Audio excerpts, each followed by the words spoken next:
Aqui tem 236 páginas de documentos, avaliada por uma junta de 6 médicos. Eu não tenho problema de saúde, nunca tive.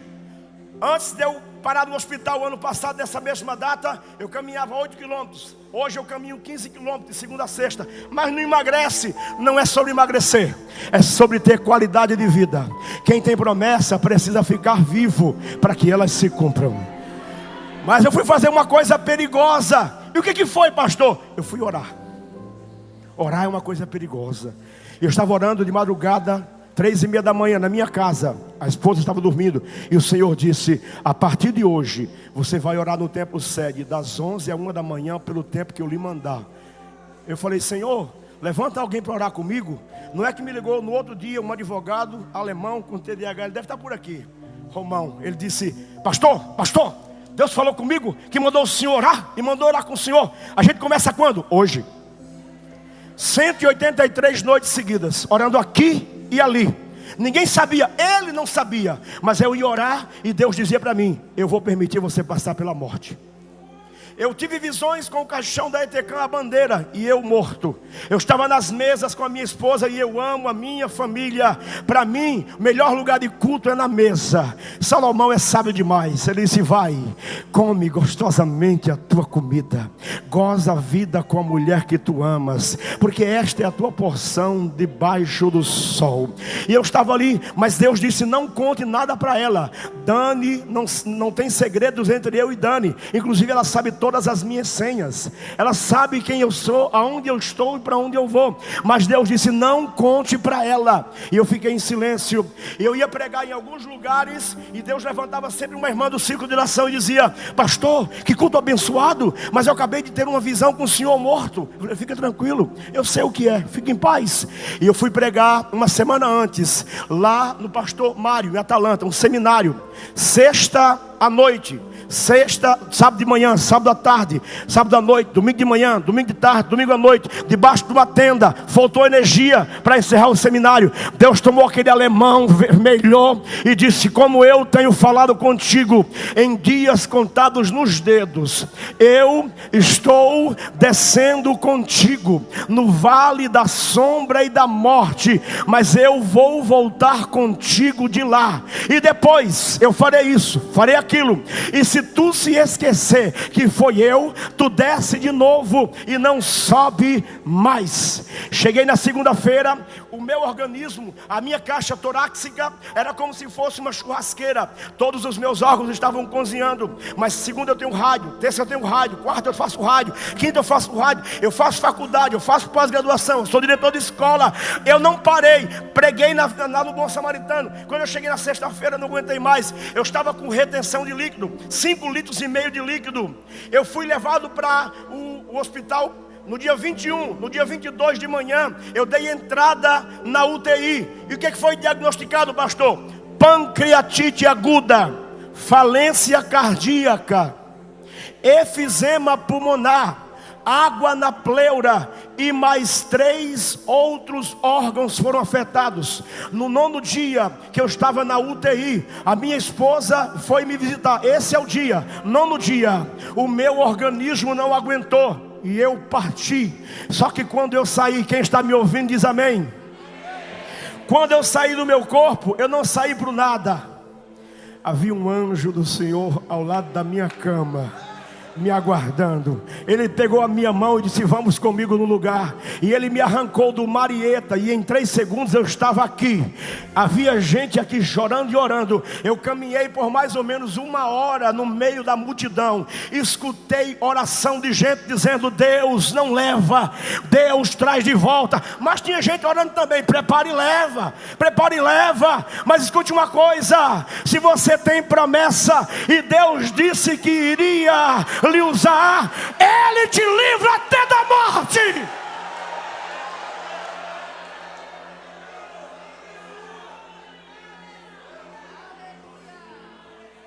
E eu fui a muitos lugares, não contei até hoje nada do que vi. porque não fui autorizado. Mas uma coisa eu posso dizer, que quando eu voltei para a cama, havia os médicos olhando para o meu corpo, já aquela preparação, e eu voltei gritando: Jesus está vivo, eu cheguei agora da presença dEle. Oh, que recebe sou. Lebarto com vou decair sé. Hoje é domingo, domingo de manhã. As mulheres foram preparar o corpo, mas foram recepcionadas por um anjo que lhes disse: porque buscais entre os mortos aquele que já ressuscitou. Pastor, eu não tenho o privilégio de ir em Jerusalém. O dinheiro não alcança. Isso é promessa para turista. Ele não está aqui, ressuscitou. E para quem não pode ir a Jerusalém, tem promessa? Tem. Onde houver 2 ou 3 reunidos no meu nome, aí eu estarei no meio de vós. Ele está neste lugar. Se você não pode ir a Jerusalém, isso aqui vira Jerusalém para você.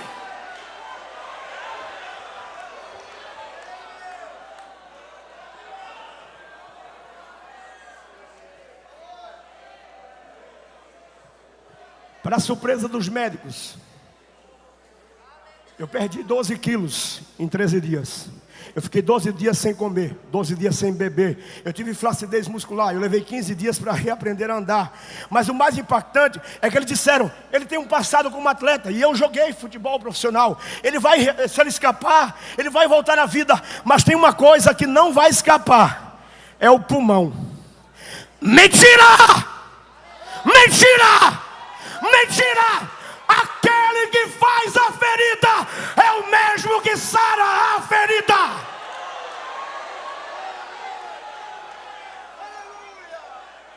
Se o plano de saúde não alcança, a misericórdia alcança. Se o plano de saúde não dá no teto, o Senhor envia anjos. Você ainda está esperando Cristo voltar? Ele passeia no nosso meio, Ele passeia no nosso meio. Eu gosto de aplicar conceito teológico e traduzir em verdade simples. Eu sempre andei, eu sou egresso da filosofia, da história, da antropologia, das áreas humanas, mas eu nunca neguei a realidade do mundo espiritual. Meu pai era envolvido com o ocultismo, e eu me lembro que um dia eu estava caminhando aqui perto com um amigo meu, professor de filosofia, e ele muito debochado disse assim: pastor Silas, esses crentes mais velhos é cheio de coisa, né? Eu falei: é? Cutuca para ver. E a gente passou aqui de frente, Presbiteriana, tem uma parada de ônibus, e tinha um irmão aqui da sede, um velhinho. E o meu amigo colocou o braço para fora e falou assim: Pai do Senhor, meu irmão, o senhor está esperando o ônibus? Ele baixou a cabeça e coçou. Eu falei: lá vem a paulada. Ele disse: meu filho, eu sempre estou esperando Jesus. Se o ônibus vier primeiro, eu pego. Quando eu falei, ele falou isso, o Espírito de Deus falou no meu coração: só fala isso quem acredita nisso, só fala isso quem acredita nisso, só fala isso quem acredita nisso, só fala isso quem acredita nisso. Se você tem dúvida de que Jesus está vivo, eu tenho uma notícia boa para você. Ele disse: quem crê em mim, ainda que esteja morto, viverá, viverá. E se Ele ressuscita corpos, também ressuscita sonhos. Se ressuscita sonhos, também ressuscita ministérios. Se ressuscita ministérios, também ressuscita vocação. Deixa eu caminhar. Eu quero chegar a 2 Coríntios. Eu estou pulando. Eu sou um pregador mais extensivo. O capítulo 1 é o capítulo da confissão. Eu vou morrer, estou desesperado. O capítulo 2 é o capítulo das lágrimas. Paulo é rejeitado pela igreja. O capítulo 3 e 4 é o capítulo da rejeição aberta e declarada. O capítulo 5 é o capítulo da esperança. Literalmente, aqui nós somos lembrados que nós trabalhamos para um Senhor fiel. Escute uma coisa, existe uma filosofia sutil tentando invadir a vida da igreja. Ela chama-se coach. É uma mistura de psicologia ericksoniana, barata, com misticismo oriental. Ele diz: acredita em você mesmo, você é o ponto fraco de Deus. Não, se você quer coach, eu tenho um coach paulino. Sabe como é que Paulo trabalha gente e estimula gente que quer trabalhar? Ele diz assim: sede pois firmes e constantes, sempre abundantes na obra do Senhor, sabendo que no Senhor a vossa obra não é vã. Escute, mas qual é a razão disso? O capítulo 15 de 1 Coríntios é o capítulo da ressurreição. Paulo está dizendo: trabalhe, porque quem vai lhe recompensar já ressuscitou. Quando nós chegamos ao capítulo 6, é o capítulo das renúncias. O capítulo 7 é o capítulo da amizade no ministério. E nós precisamos de amigos no ministério. Nós precisamos de amizades verdadeiras. O capítulo 8 e 9 é o capítulo da generosidade. A igreja é pobre, é pequena, mas ela rompe com a religião da ganância e com a religião da cobiça. O capítulo 10 é o capítulo da autodefesa. Paulo está tentando defender o seu apostolado. Paulo não se confiava em experiências fora do corpo. Por uma única razão ele disse: conheço um homem, não sei se na carne ou no espírito, que foi arrebatado até o terceiro céus e viu coisas inefáveis que não são dignas de serem compartilhadas e repartidas entre os homens. De um tal assim me gloriarei eu. Quando nós chegamos ao capítulo 12, nós temos o capítulo das revelações. Quando nós chegamos ao capítulo 13, nós temos o capítulo do amor pastoral insistente. Paulo disse: e eu sei que amando-vos cada vez mais, serei menos amado, mas eu me deixarei gastar por vós. Só pensa assim, só vive assim quem é movido por convicções. Ministério não é movido por tapinhas, é Deus dizendo: eu estou contigo. Eu estou contigo, eu estou contigo. E Paulo mostra o poder e a potência desse amor quando ele diz o seguinte: o amor tudo crê, tudo espera, tudo suporta. Quem está me ouvindo diz amém. A palavra suportar aqui em grego é telhado. Paulo está dizendo: vocês são ruins e difíceis. A igreja que mais fez Paulo sofrer foi Corinto. Mas Paulo disse: assim como o telhado, eu amo e protejo vocês no verão, eu amo e protejo vocês no inverno, eu amo e protejo vocês na primavera, eu amo e protejo vocês no outono. Porque o amor que me move, que me constrange, não é um amor que brota de mim mesmo, é o amor que brota do Cristo vivo e ressuscitado. Se alguém veio aqui para adorá-lo, se alguém veio aqui para adorá-lo, se alguém veio aqui para adorá-lo, essa é a hora. O Espírito de Deus transporta Paulo para a Galácia. E Paulo escreve a sua primeira epístola.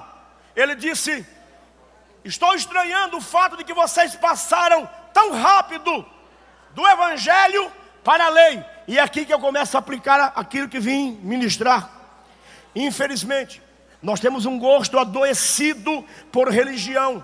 E esse gosto, ele é muito mais determinado do que o nosso apetite pelo Evangelho da graça. A gente gosta de mística, a gente gosta de manipulação de emoções. O Evangelho não brinca conosco. Quem está me ouvindo diz amém.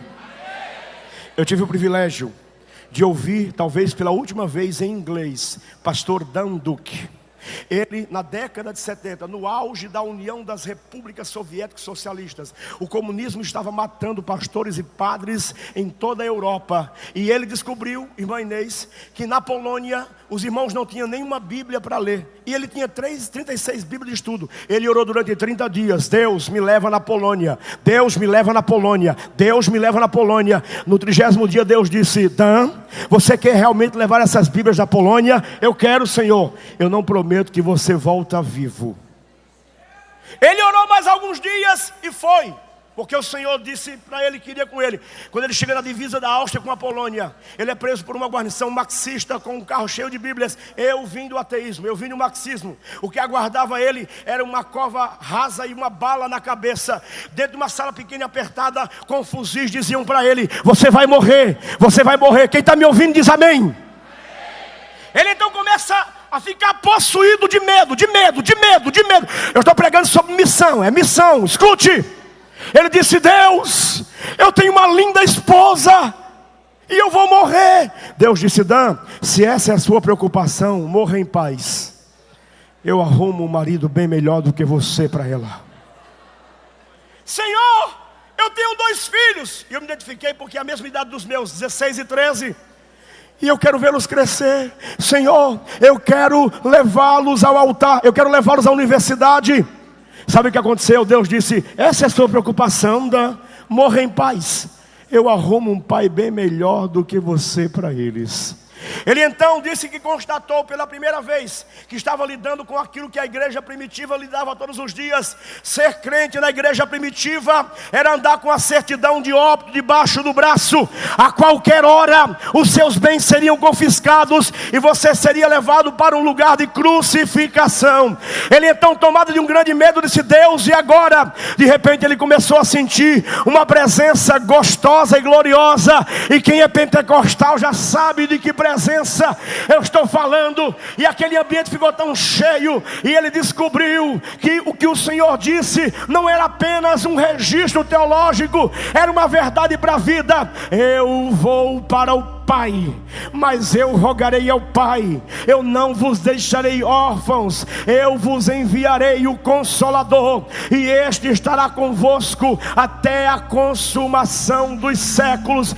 Ele disse que sentiu uma ousadia tremenda, ficou de pé, apontou o dedo para aqueles homens armados e disse: eu vou embora, e eu vou levar as minhas Bíblias. Não vai, você vai morrer. A cova já está aberta e a arma já está engatilhada. Não, eu vou. E eu ouvi ele pregando em inglês para mais ou menos 5.000 pessoas. Agora com 80 anos, ele tirou um caderninho do bolso. Quando ele saiu dali e voltou para os Estados Unidos, ele escreveu no seu caderninho uma coisa que define a caminhada dele com Deus. Ele escreveu: depois que a gente morre, a gente não tem mais medo de morrer. Evangelho, missão, chamado começa com morte.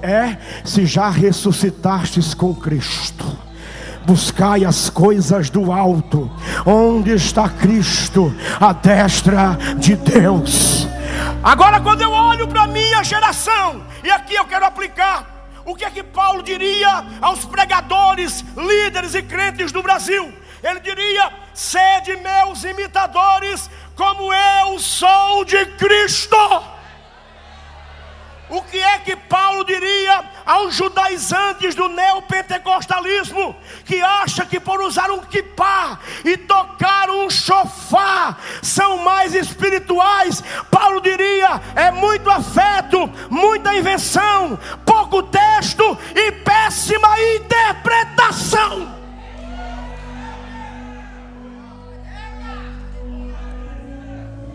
O que é que Paulo diria aquele que chega para as multidões e diz: lindo, lindo, lindo?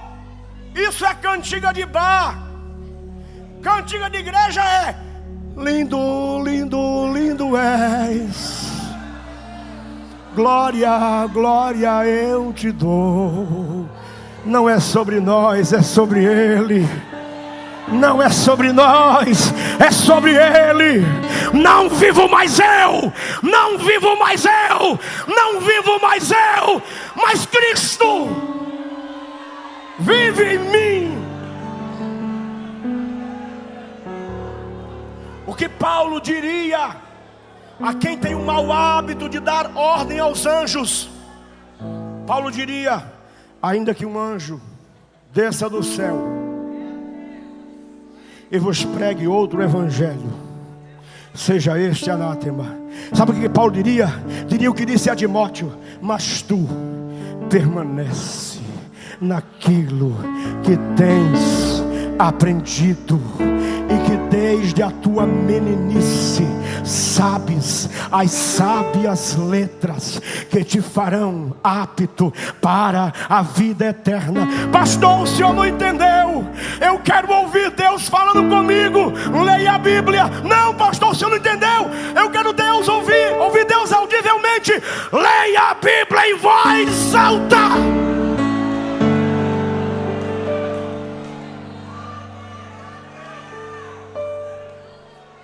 O que Paulo diria: quem manipula o sagrado? Quem manipula o sagrado é feiticeiro. Gente do Evangelho não manipula o sagrado. Gente do Evangelho trilha os princípios. E qual é? Humilhai-vos debaixo da potente mão do Senhor, e Ele ao seu tempo vos exaltará. O que Paulo diria aos neófitos? Paulo diria aqueles que nasceram agora. E eu chamei o Davi aqui de propósito. Eu coloquei o Davi aqui porque ele é lindo. Ele vai crescer, ele vai ser instruído. Mas é como se Paulo estivesse gritando: altar não é lugar para neófito, nem para menino.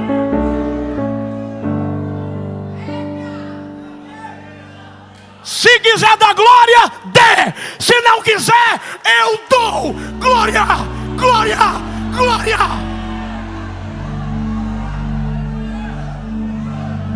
Igreja não é conduzida por meninos. Igreja é conduzida por anjo da igreja.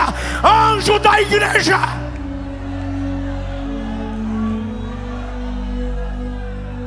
O que é que Paulo diria aos pregadores mirins, auto-intitulado profetas?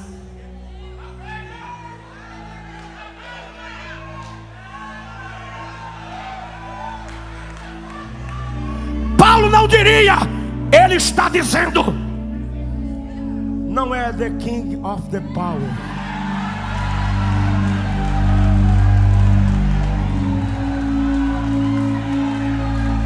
Pra cima de mim não. Pra cima de mim não. Pra cima de mim não.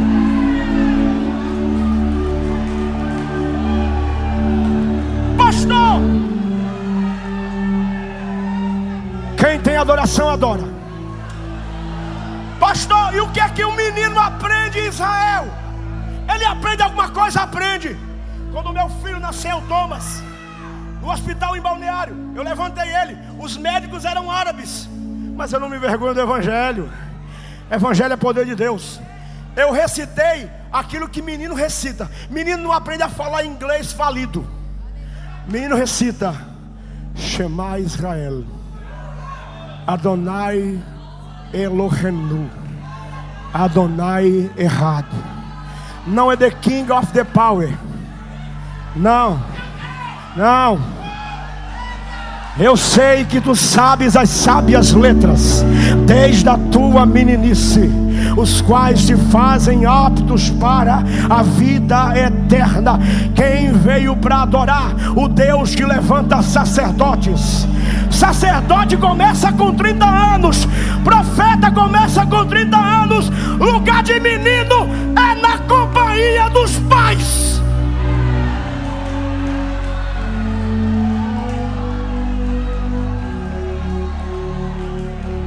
Você consegue imaginar um menino chegando para mim dizendo: eu sei essa crise conjugal que tu está passando, tu sabe de nada, vai tomar mamadeira.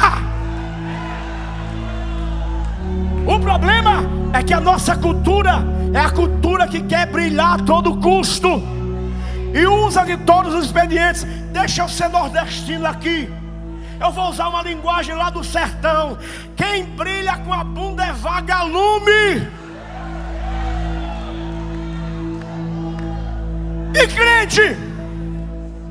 E como é que crente brilha? A Bíblia diz. E a Bíblia diz que a glória de Deus estava sobre o rosto de Moisés.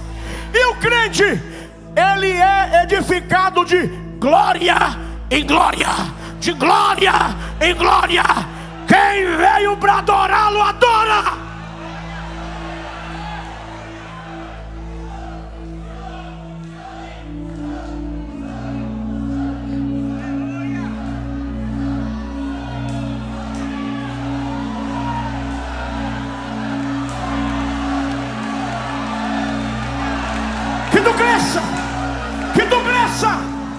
que egos sejam anulados e que neste lugar brilhe o único que venceu a morte.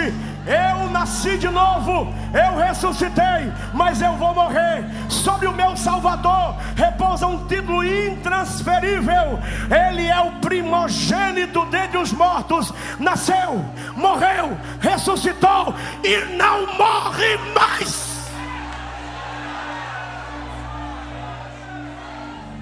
É por isso que quando ele lhe fizer promessa, pode ficar tranquilo. Ele não morre, ele não morre, ele não morre, ele não morre. Ele não morre. Eu estou terminando. Segure aí.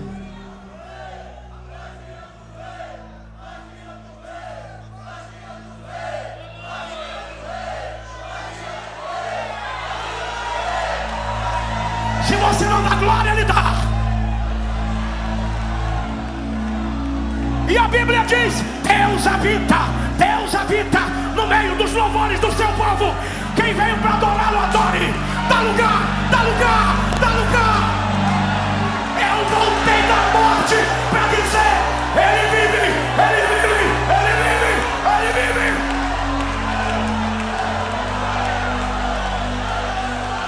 Não é porque eu estou vivo, é porque Ele está vivo. Você pode crer no amanhã. Você pode crer no amanhã. Estou terminando.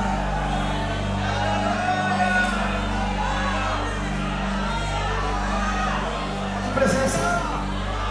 Que presença. O nome disso aqui é Kavod.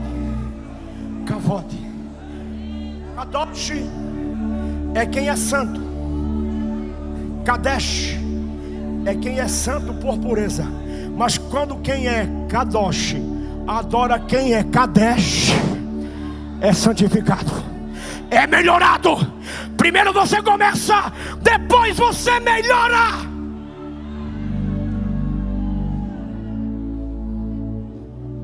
Pastor, o que é que Paulo diria aos que amam os lugares altos e só querem a sombra do Deus Todo-Poderoso? O que é que Paulo diria? É só você ler 2 Timóteo, capítulo 2, versículo 1 ao 3. Em 4 versos, pastor Zilmar, Paulo diz, no versículo 2 e 3: sofre comigo. No versículo de número 9, ele diz: pelo que sofro por vós. No versículo de número 10, ele disse: portanto, tudo sofro. Estou aplicando isso para você entender o que eu quero dizer agora. Quem está me ouvindo diz amém. Qual é a base de sustentação de Paulo para lidar com o sofrimento? Ele tem um psiquismo poderoso. Ele é treinado na filosofia estoica. Ele tem aquilo que os gregos chamam de ataraxia, estado de imperturbabilidade. Não, Paulo está fundado em outra coisa. E eu vou ler para vocês. Se você quiser dar glória, dê. Hebreus capítulo 4, versículo 15. Nós não temos um sumo sacerdote que não possa compadecer-se de nós, mas um que em tudo, pastor Marcos, foi tentado, porém sem pecado. Portanto está apto para socorrer os que sofrem. Paulo aqui literalmente está dando uma amostra de uma geração de mestres cansados. Quem está me ouvindo diz amém. Que sempre, na maioria das vezes, preferem ouvir charlatões gritando os seus próprios desejos do que ouvir a boa palavra, autêntica palavra de Deus. Pastor, por que o senhor trouxe essa palavra tão confrontadora? Aqui eu vou repartir com você uma particularidade, e eu termino com isso e vou orar. Pastor Zilmar, no 11º dia que eu voltei da morte, eu estava na UTI. Eu estava com 13 quilos a menos. Eu tive flacidez muscular extrema. Eu levei 15 dias para reaprender a andar. Eu acordei um dia e olhei que na direção da UTI onde eu estava tinha mais ou menos uns 9 leitos. E quase todos os dias eu ouvia as sirenes tocando. Alguém morria do meu lado. E eu ouvi os médicos dizendo: vai morrer hoje também. Você já ouviu isso? Alguém já disse isso para você? Escute uma coisa: a pandemia veio e não levou você. Porque aqui está quem maior do que a pandemia. E eu olhei, pastor Inês, e chegou uma moça loira, bonita. Ela parecia a Mary Monroe. E o quadro dela era gravíssimo. Ela estava de 3 redomas de vidro. Quem quiser acreditar, acredite. Eu estava deitado na minha cama, e eu olhei e havia um ser do lado dela. Eu vi de olho aberto. O senhor estava sob efeito de remédio? Não. Estava lúcido como estou aqui. E eu vi um ser de mais ou menos 1,90 m, com um instrumento cortante. Ele estava olhando para alguma coisa parecida com um relógio. Ele estava impaciente porque ele veio buscá-la. Pastor Silas sabe de perto que é isso também. E ela saiu de dentro do corpo dela, olhou para mim e disse: me ajude, eu estou indo para o inferno hoje. E eu me agitei, me amarraram, eu estava amarrado. Eu me agitei e disse: Deus, eu tenho que fazer alguma coisa. Nem que eu me jogue dessa cama, mas eu vou ali amanhã e eu vou orar por essa moça. O diabo não vai levá-la. E aconteceu uma coisa que não era comum. Eu dormi 3 horas. Quando eu acordei, ela não estava mais lá. Escute, eu tomei 56 injeções de dipirona na veia. Eu tomei morfina 3 vezes por dia. Mas não existiu na minha vida. Eu tenho 46 anos. Um lugar onde eu senti tanto a presença de Deus em estado pleno e puro, como naquela UTI.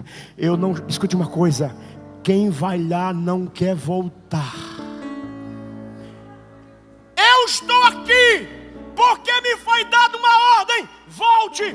E quando eu desci, o mesmo anjo que estava em frente à cama, pastor Reis, e você, mestre, Deus disse: volte e seja impiedoso com os falsos mestres e com os falsos pregadores. E eu estou aqui para dizer: se alguém vos anunciar outro evangelho, ainda que seja um anjo, é anátema. Fique com o evangelho de Cristo.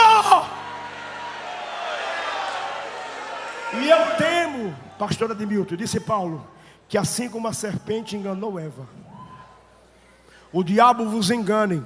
Escute, e vocês se afastem da simplicidade que há em Cristo. Esse negócio de que eu sou pregador e eu sou importante, isso é mentira. Isso aqui é sermão.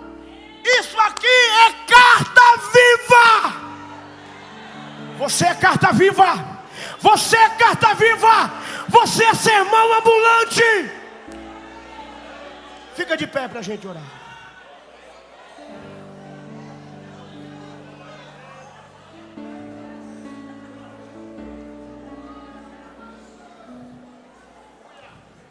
Pastor, o senhor vai me chamar para frente? Tem alguma coisa para mim? Tem, pode vir. Tem. Vem para frente, eu quero orar por você. Vem. Jesus vai renovar vidas nesse lugar. Vai. Quando eu voltei daquela experiência, Raiz, eu voltei com uma tristeza profunda de morte. E eu perguntei: Jesus, por que o Senhor me permitiu ver isso? E a resposta do Espírito Santo, pastor Valdir, atormenta a minha alma até hoje. O Espírito de Deus me disse assim, pastor Carlos Bucchi, Deus disse assim para mim: sabe por que eu permiti isso? Porque isso acontece todos os dias à sua volta, e você se acostumou com a morte, mas eu não.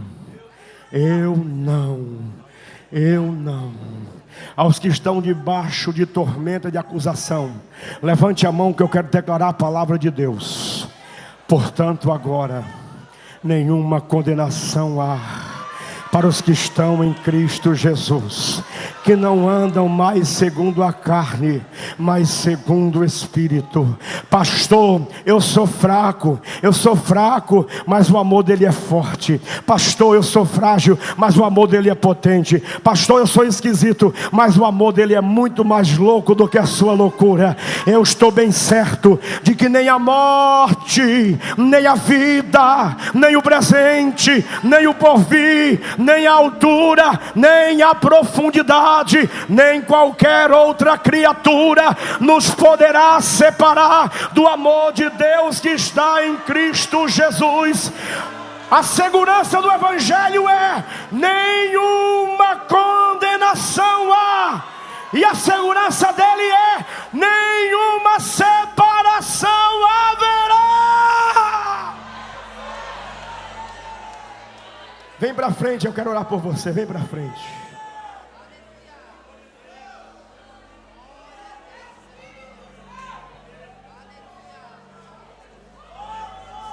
Pastor Travasso, enquanto eu estava lá em cima, tem gente que diz que Deus usa anjo para curar. Eu não duvido, não estou duvidando disso. Mas enquanto eu estava lá em cima, o Senhor disse: onde você estiver pregando, para criança, jovem, adolescente, obreiro, convenção, e eu viajo pelo Brasil inteiro. Obrigado, meu pastor, por me respaldar. Deus disse: ore, porque eu vou curar. Pastor, o senhor está carregando algum tipo de fogo especial aí? Não, eu estou carregando uma promessa que é uma bomba atômica. Que promessa? Levante a mão para receber. E estes sinais seguirão aos que creem, e em meu nome imporão as mãos sobre os enfermos e os curarão. Me perdoe se eu estou pecando no horário, olha aqui para mim.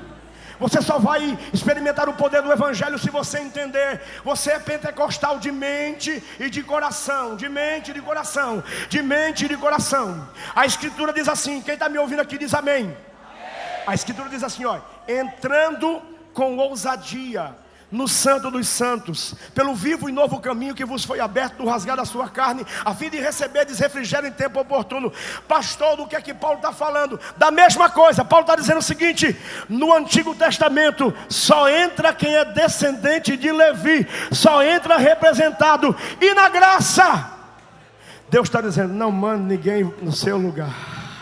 Venha você mesmo, venha você mesmo, venha você mesmo. Na lei, alguns; na graça, qualquer um. Na lei, ainda que quisesse; e na graça, é só querer.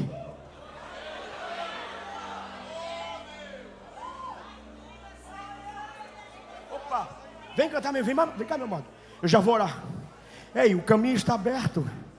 A minha gravata, o meu terno não pode fazer nada, mas quem pode está passeando no nosso meio. Ele está neste lugar, Ele está neste lugar, Ele está neste lugar, Ele está neste lugar. Já vou orar.